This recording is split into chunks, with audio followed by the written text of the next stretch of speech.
Hello everyone, अस्सलाम वालेकुम। तो आज हमारे दिन की शुरुआत होती है कुछ इस तरह। तो मैं पढ़ी थी ज़ोहर की नमाज़।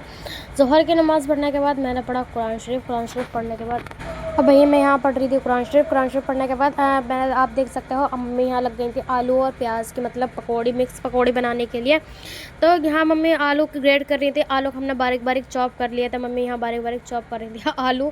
और यहाँ मम्मी ने ज़्यादा आलू नहीं लिए थे, सिर्फ 2 ही आलू लिए थे। और ये देखो हमारी मम्मी बैठी हुई यहाँ पर क्या कहते हैं काम कर रही हैं। बेचारी बहुत ही मेहनत कर रही हैं, इन पर बहुत ही काम पड़ रहा है रमज़ाना में, क्योंकि भाई मैं रमज़ान से होती हूँ और फिर मुझे तिलावत भी करनी होती है। अभी रमज़ान आएंगे तो कुरान शरीफ भी पढ़ रहेंगे और जल्दी जल्दी मैं सोच रही हूँ मेरा कुरान शरीफ भी पूरा हो जाए ताकि मैं 2 कुरान शरीफ पढ़ लूँ, क्योंकि हमारे घर में और भी काम होते हैं और फिर नमाज़ पढ़ना होता है, रोज़ा होता है। तो फिर इस वजह से गाइज़ इतना टाइम नहीं मिल पाता है, तो फिर इसलिए मम्मी को ही इफ्तियार की तैयारी करनी पड़ती है और फिर मुझे शूट भी लेना होता है। तो यहाँ मम्मी जो है लग गई थी प्याज काटने के लिए, क्योंकि आज हमारे घर में मैंने भी बताया मिक्स पकौड़ी बनेंगे प्याज और आलू के।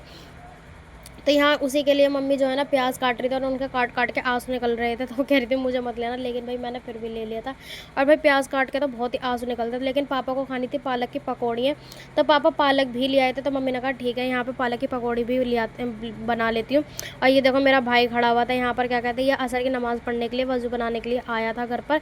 और यहाँ मम्मी पालक काट रही थी। मम्मी ने कहा था पापा से कि बैंगन भी लेकर आना, लेकिन पापा बैंगन नहीं लेकर आया। वो कहने लगे नहीं तुझे नुकसान करेगा, बैंगन गैस बनाता है। तो भाई इसलिए क्या कहता है वो लेकर नहीं आया। और यहाँ देखो मम्मी ने सारी मिक्स कचरी करके रख ली हैं और यहाँ मम्मी दिखा रही है कि देख मैं दिखा दूँ। तो मैंने कहा नहीं नहीं वहीं रख दो, मैं क्या कहते हैं ऐसे ही शूट ले लूँगी। तो यहाँ मम्मी क्या कहते हैं पकौड़ियों की तैयारी कर रही थी और वहाँ आलू काट के मम्मी ने पानी में डाल देते, क्योंकि अगर हम आलू को ऐसे रख देते तो वो काले हो जाते हैं, आप लोगों को तो पता ही होगा, और वो फिर बुरे लगते हैं देखने में। तो मम्मी ने वहाँ पालक वालक भी रख दिया था और कचरी वचरी सब निकाल ली थी। तो मैं क्या कहते हैं खड़ी हो गई थी फिर यहाँ पर असर की नमाज़ पढ़ने के लिए। और गाइज़ मैं आज जो ज़ोहर की नमाज़ पढ़ने के लिए बैठी थी ना, असर की नमाज़ पढ़कर ही उठी, क्योंकि मैंने ज़ोहर की नमाज़ पढ़ी फिर उसके बाद कलाम पाक पढ़ी, तो मैं जा नमाज़ पे उठी ही नहीं। फिर मैंने जल्दी से असर की नमाज़ पढ़ी। और भाई नमाज़ पढ़ते में जो सुकून मिलता है ना, वो कहीं सुकून नहीं मिलता भाई। सजदों में जो अल्लाह से गिड़गिड़ा के हम दुआ मांगते हैं, अल्लाह ताला हम सबकी दुआ को कबूल करे, आपकी भी दुआओं को कबूल करे। आप भी हमारे लिए दुआ करना, हम भी आपके लिए दुआ करेंगे, आमीन। और भाई यहाँ कहते हैं नमाज़ मैं पढ़ चुकी थी। नमाज़ पढ़ने के बाद देख सकते हो आप लोग मुझे तो भाई नींद सी आने लगी थी, क्योंकि गाइस मुझे आज दिन में सोने का मौका नहीं मिला था।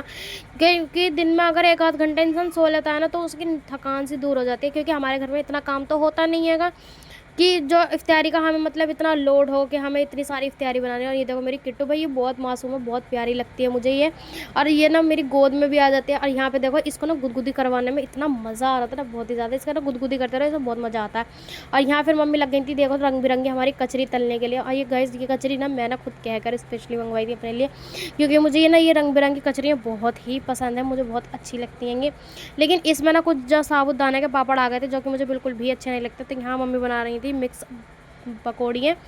तो यहाँ मम्मी ने पकौड़ियों की तैयारी भी शुरू कर दी थी। अब भाई देखते देखते हमारा टाइम कितनी अच्छे से जा रहा था और कितनी जल्दी जा रहा था, क्योंकि गाइस असर के अज़ान के बाद जो है ना टाइम इतनी जल्दी चला जाता है ना, कुछ पता ही नहीं लगता। तो मैंने मम्मी से कहा आप जब तक पकौड़ियाँ तल रही हो तो मैं आपकी मदद कर देती हूँ थोड़ी सी। तो मैं यहाँ फ्रूट्स लेकर बैठ गई थी। मैंने कहा लाओ फ्रूट्स ही काट देती हूँ मैं, यहाँ पर बेचारी मेरी मम्मी इतना काम कर रही है तो मैं इतना काम तो करवा सकती हूँ। तो मैंने फ्रूट्स में ले लेता अनार, पपीता, केला और सेब, अंगूर। अंगूर भाई इतने खट्टे थे ना ये, बहुत ही ज़्यादा। तो यहाँ पे मैंने अनार भी छीले था। और सबसे ज़्यादा ना मुझे टाइम लगता है अनार छीलने में, मुझे बहुत आलस आता है। और कभी दुकान वाला मतलब अनार नहीं देता ना काट के, तो मुझे कटिंग करनी नहीं आती अनार की, तो हम कटवा कर ही लाते हैं। तो यहाँ मम्मी ना पकौड़ी बनाती जा रही थी और मेरे पास रखती जा रही थी। वो कह रही थी क्या कहते हैं सारा सामान ना मैंने तेरे पास ही रख दिया, तू लगा दियो दस्तरखान पर, मैं ला के देती रह रही हूँ। तो मैंने कहा ठीक है। तो फिर गाइस यहाँ लगा दिया था हमने हमारा दस्तरखान। और यहाँ दस्तरखान अभी मतलब खाली है, क्योंकि मेरे दोनों भाई नहीं आए और मम्मी थोड़ी सी पकौड़ियाँ और तल रही हैं और पापा बैठ के कुछ देख रहे हैं, इसलिए यहाँ अभी कोई नहीं बैठा। तो यहाँ देख सकते हो आप लोग सब लोग आ चुके हैं। अभी खाला का लड़का नहीं आया है, वो नीचे बैठा है। तो मैं अपने भाई को दिखा रही हूँ, उन्होंने हंस कर दिखा दिया और अम्मी उसे देखकर हंस रही है। तो मैं अपने पापा को दिखा रही हूँ। तो मैं पापा को कह रही हूँ पापा तुम कैसे सदमे में बैठे हो, जैसे कितना रोज़ा रख रहा हो। तो पापा की भी हंसी छूट गई। देख सकते हैं मैंने ना जूम करके दिखाई है आप लोगों को पापा की हंसी, क्योंकि मेरे पापा ना ऐसा हंसते हैं जैसे पता ही नहीं लगता कि वो हंस दिया। और ये बैठी यहाँ पर मैं, आप लोग देख सकते हो। मैं पूरे रोज़ा रख लो ना तब भी नहीं लगता। आप लोगों को वीडियो कैसी लगी ज़रूर बताना। अल्लाह हाफिज़।